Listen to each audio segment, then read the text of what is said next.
Hello guys, आज की हमारी करंट की क्लास 12 मई के कुछ इंपॉर्टेंट क्वेश्चन की क्लास है। तो चलिए अपन अपने क्वेश्चन की तरफ चलते हैं। देखिए, आज की क्लास में हमारा आपसे पूछा गया क्वेश्चन है, मालनपुर औद्योगिक क्षेत्र कहाँ स्थित है। हमारे ऑप्शन हैं ग्वालियर, मुरैना, भिंड या शिवपुरी। देखिए, इसका आपको सही आंसर कमेंट बॉक्स में कमेंट करके बताना है कि मालनपुर औद्योगिक क्षेत्र कहाँ स्थित है। ठीक है, चलिए अपन अपने आज के करंट के क्वेश्चनों की तरफ चलते हैं। ये देखिए, आज की करंट की क्लास का हमारा पहला क्वेश्चन है, फिकल सीवरेज ट्रीटमेंट प्लांट किस शहर में तैयार किया गया। हमारे ऑप्शन हैं होशंगाबाद, सागर, भोपाल या जबलपुर। तो देखिए, इसका हमारा सही आंसर है Hoshangabad. Faecal sewerage treatment plant Hoshangabad शहर में तैयार किया गया है। ठीक है, आप लोग ध्यान रखना, faecal sewerage treatment plant Hoshangabad शहर में तैयार किया गया है। ठीक है, चलिए अपन अपना अगला क्वेश्चन देखते हैं।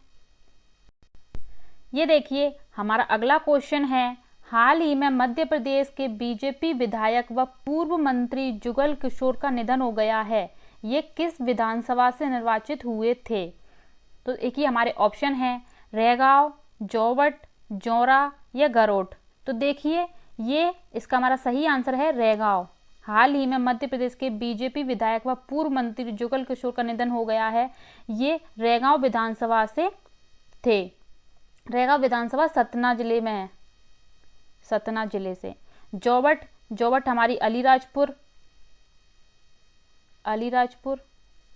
जौरा हमारा मुरैना जिला और गरोट हमारे मंदसौर जिला, मंदसौर। तो ध्यान रखना, ये जुगल किशोर जो थे वो रैगाव विधानसभा से थे। ठीक है, जोवट हमारा अलीराजपुर में, जौरा हमारा मुरैना जिले में, गरोट हमारा मंदसौर में। ठीक है, चलिए इनके बारे में थोड़ी डिटेल जान लेते हैं।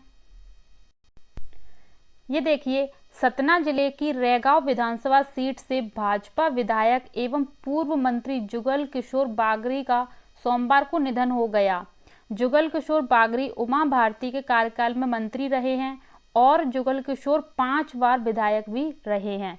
तो ध्यान रखना, जुगल किशोर 5 बार विधायक रहे हैं और उमा भारती के कार्यकाल के समय वह मंत्री रह चुके हैं। ठीक है, ये आप लोग ध्यान रखना। चलिए अपन अगला क्वेश्चन देखते हैं। ये देखिए, हमारा अगला क्वेश्चन है, हाल ही में विंध्य क्षेत्र का सबसे बड़ा कोविड सेंटर किस जिले में बनाया गया है। हमारे ऑप्शन है सतना, रीवा, सिंगरौली या सीधी। तो देखिए, इसका हमारा सही आंसर है रीवा।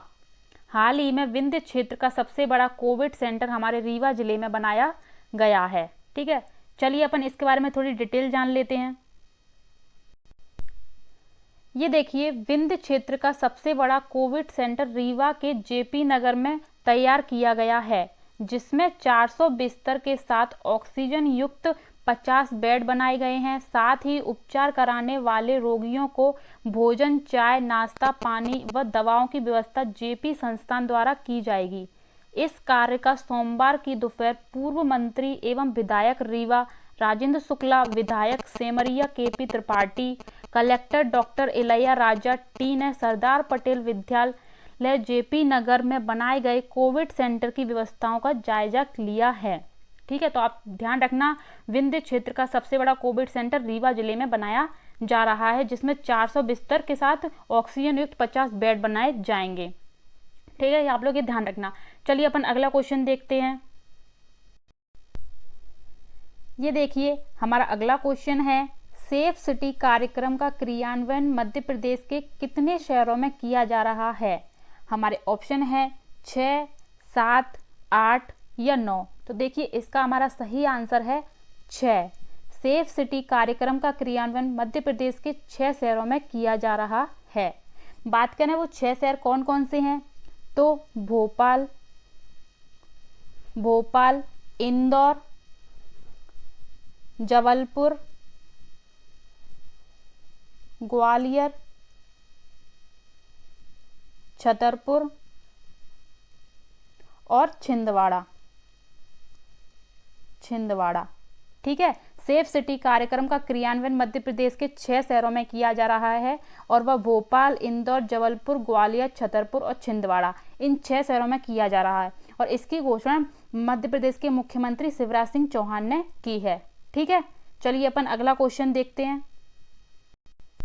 ये देखिए, अपन स्टैटिक जीके के कुछ क्वेश्चनों का रिवीजन कर लेते हैं, जिसमें हम आपके लिए एमपी पुलिस और एमपी एसआई के प्रीवियस क्वेश्चन लेके आते हैं जो एग्जाम में बहुत महत्वपूर्ण होंगे। चलिए अपन अपने आज के क्वेश्चन देखते हैं। देखिए, आज का हमारा क्वेश्चन है, अमजद अली खान किसके मशहूर प्रतिवादक हैं? हमारे ऑप्शन है सितार, वीणा, तबला या सरोद। तो देखिए, इसका हमारा सही आंसर है सरोद। अमजद अली खान सरोद के लिए मशहूर प्रतिवादक है। ठीक है, अमजद अली के बारे में थोड़ी जानकारी जाने तो इनका जन्म कब हुआ था? 9 अक्टूबर 1945 को इनका जन्म हुआ था ग्वालियर में। इनके पिता का नाम क्या है? उस्ताद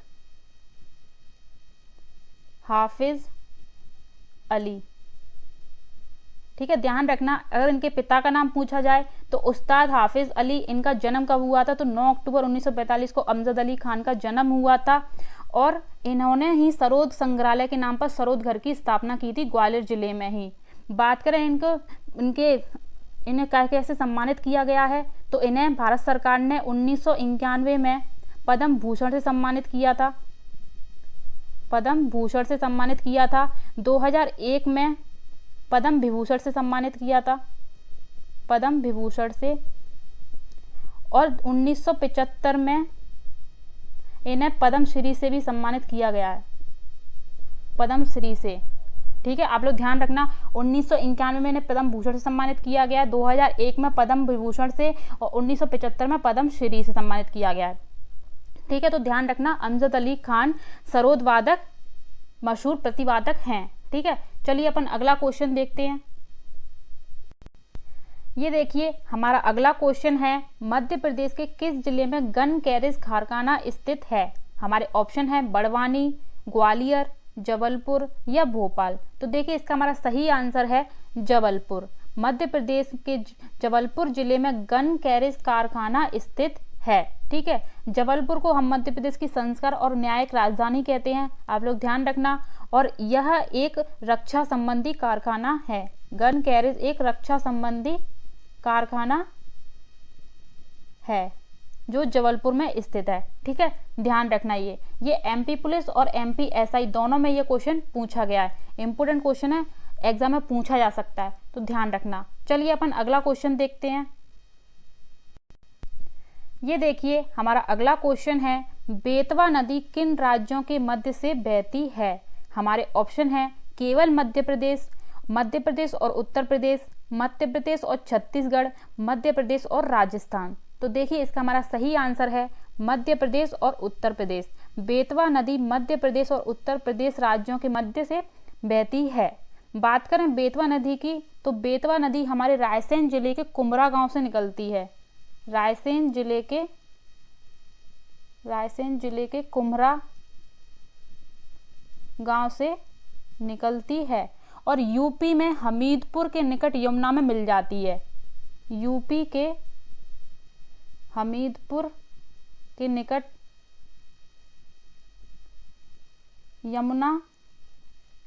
यमुना में मिल जाती है। बेतवा हमारी यमुना की सहायक नदी है। यमुना की सहायक नदी है बेतवा। ठीक है, ध्यान रखना, बेतवा यमुना की सहायक नदी है और बेतवा को मध्य प्रदेश की गंगा कहा जाता है। मध्य प्रदेश की गंगा बेतवा को कहा जाता है और ये हमीदपुर के निकट यमुना में मिल जाती है, यूपी में, और रायसेन के कुमरा गांव से निकलती है। ठीक है, बेतवा नदी का प्राचीन नाम बेत्रवती था, बेत्रवती। ठीक है, आप लोग ये ध्यान रखना, सारे इंपोर्टेंट फैक्ट हैं, एग्जाम में पूछे जा सकते हैं, तो आप लोग ये ध्यान रखना। बेतवा का प्राचीन नाम बेत्रवती था, रायसेन के कुमरा गांव से निकलती है, यूपी के निकट हमीदपुर के में यमुना गांव में मिल जाती है, यूपी के। बेतवा को मध्य प्रदेश की गंगा भी कहा जाता है और बेतवा यमुना नदी की सहायक नदी है। ठीक है, चलिए अपन अगला क्वेश्चन देखते हैं। ये देखिए, हमारा अगला क्वेश्चन है, मध्य प्रदेश के निम्नलिखित जिलों में से कौन सा जिला उत्तर प्रदेश और छत्तीसगढ़ दोनों राज्यों के साथ सीमा साझा करता है? हमारे ऑप्शन है दमोह, सीधी, झाबुआ या रीवा। तो देखिए इसका हमारा सही आंसर है सीधी। मध्य प्रदेश के निम्नलिखित जिलों में से सीधी जिला उत्तर प्रदेश और छत्तीसगढ़ दोनों राज्यों के साथ सीमा साझा करता है। ठीक है, बात करें सीधी की, तो सीधी से 2008 में एक हमारा जिला अलग हुआ था, सिंगरौली, जो 24 मई और 2008 को सीधी से अलग हुआ था। सिंगरौली को हम बहुत बड़ा कोयला उत्पादन क्षेत्र भी कहते हैं और मध्य प्रदेश का ये 50वां जिला था। सिंगरौली हमारा 50वां जिला था जो कि सीधी से अलग हुआ था। ठीक है, 24 मई 2008 को। सिंगरौली हमारा कोयला का बहुत बड़ा उत्पादक क्षेत्र भी है, ये भी ध्यान रखना। पूछ लेते हैं एग्जाम में, इंपोर्टेंट क्वेश्चन है कि सबसे बड़ा कोयला उत्पादक क्षेत्र सिंगरौली। ठीक है, ध्यान रखना। चलिए अपन अगला क्वेश्चन देखते हैं। ये देखिए हमारा अगला क्वेश्चन है, जलाभिषेक अभियान किस राज्य से प्रारंभ किया गया था? हमारे ऑप्शन है मध्य प्रदेश, झारखंड, छत्तीसगढ़ या राजस्थान। तो देखिए इसका हमारा सही आंसर है मध्य प्रदेश। जलाभिषेक अभियान मध्य प्रदेश राज्य से प्रारंभ किया गया था। और फ्रेंड्स ये कब प्रारंभ किया गया था? तो ये 2006 में ये जलाभिषेक की शुरुआत की गई थी।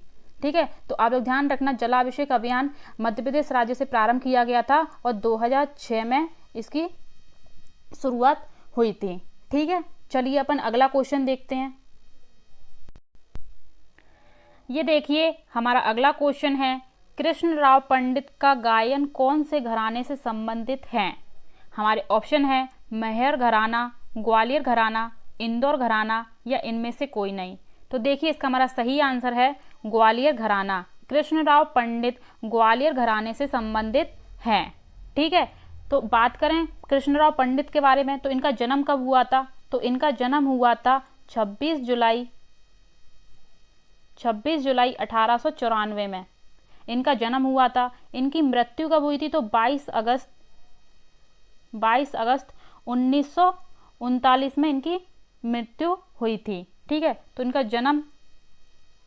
जन्म और इनकी मृत्यु दोनों ध्यान रखना। इनका जन्म हुआ था 26 जुलाई 1894 में, इनकी मृत्यु हुई थी 22 अगस्त 1939 में। तो आप लोग ये ध्यान रखना। इनके पिता का नाम शंकरराव पंडित था। शंकरराव पंडित इनके पिता का नाम था और इन्हें कृष्णराव पंडित को ग्वालियर घराने के गायक माना जाता है। ठीक है, और इन्हें भारत सरकार ने पद्म भूषण से सम्मानित भी किया है। शंकर गंधर्व विद्यालय की स्थापना के इन्हीं के संबंध में है, कृष्णराव पंडित के संबंध में। तो आप लोग ये ध्यान रखना। ठीक है, ये एग्जाम में पूछे जा सकते हैं। इन्हें पद्म भूषण से सम्मानित किया गया। शंकर गंधर्व विद्यालय की स्थापना भी इन्हीं ने की थी। इनके पिता का नाम शंकर राव पंडित था और ये ग्वालियर घराने के गायक माना जाता है इन्हें। और इनका जन्म 26 जुलाई 1894 को, इनकी मृत्यु 22 अगस्त 1939 को हुई थी। ठीक है, ये आप लोग ध्यान रखना। चलिए अपन अगला क्वेश्चन देखते हैं। ये देखिए फ्रेंड्स, कल की करंट की क्लास में हमारा आपसे पूछा गया प्रश्न था, सतपुड़ा राष्ट्रीय उद्यान कब स्थापित हुआ? हमारे ऑप्शन हैं 1979, 1983, 1981 या 1985। तो देखिए इसका हमारा सही आंसर है, तो फ्रेंड्स इसका हमारा सही आंसर 1981 है। देखिए कहीं कहीं इसका आंसर 1983 भी बताया जाता है और कहीं कहीं 1981 बताया जाता है, लेकिन व्यापम जो है इसका सही आंसर 1981 मानती है।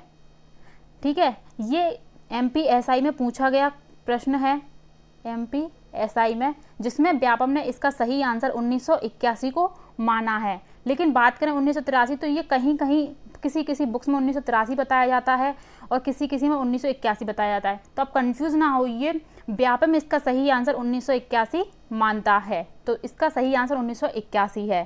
ठीक है, और ये सतपुड़ा राष्ट्रीय उद्यान हमारे होशंगाबाद जिले में स्थित है। होशंगाबाद जिले में हमारा सतपुड़ा राष्ट्रीय उद्यान स्थित है। सतपुड़ा राष्ट्रीय उद्यान हमारे कृष्ण मृगों की संख्या अधिक है। सबसे सतपुड़ा राष्ट्रीय उद्यान में कृष्ण मृगों की संख्या सबसे अधिक है। कृष्ण मृग हम काले हिरण को बोलते हैं। काले हिरन को बोलते हैं और यह बाघ परियोजना में भी शामिल है। ठीक है, तो ध्यान रखना सतपुड़ा राष्ट्रीय उद्यान हमारे होशंगाबाद जिले में स्थित है। सतपुड़ा राष्ट्रीय उद्यान में कृष्ण मृगों की संख्या सबसे अधिक है और इसकी स्थापना 1981 में हुई थी। ठीक है, आप लोग ये ध्यान रखना। ठीक है, तो ऐसे ही फ्रेंड डेली करंट क्लास हमारे धाकड़ कॉम्बो क्लासेस के यूट्यूब चैनल पर आप लोग देखते रहिए और देखने के लिए डेली हमारे धाकड़ कॉम्बो क्लासेस के यूट्यूब चैनल को सब्सक्राइब कर दीजिए, बेल आइकन दबा दीजिए, जिससे आपको डेली हमारी करंट क्लास मिलती रहे। फ्रेंड्स, आपको हमारी वीडियो कैसी लगती है कमेंट बॉक्स में कमेंट करके ज़रूर बताएं। और हम आपसे एक क्वेश्चन पूछते हैं, उसका भी आंसर कमेंट बॉक्स में कमेंट करके बताएं। ठीक है, तो आज के लिए थैंक यू, धन्यवाद।